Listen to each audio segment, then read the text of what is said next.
Hey Rat, just for grins, you see how much space is there?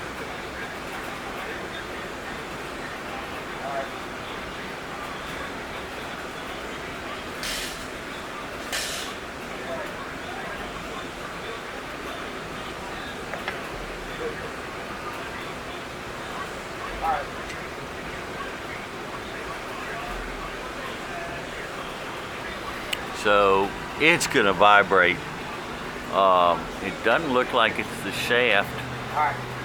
It looks more like it's the prop is bad itself. There's the fluids that are coming out of it, black and ugly. The lower magnet had metal shavings on it. That's not always good. So, for the folks that don't know what's going on here, boat came in and didn't have any gears. The motor would run, but it wouldn't go forward. And this nut was loose when we pulled it off. The owner was standing right here while we did that.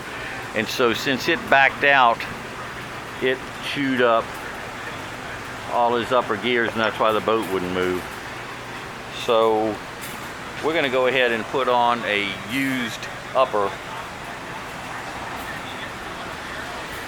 and we're not really liking some of the things we saw with the lower, but at this present time we're going to see how it works with the used lower, or the same lower, instead of selling a used lower also.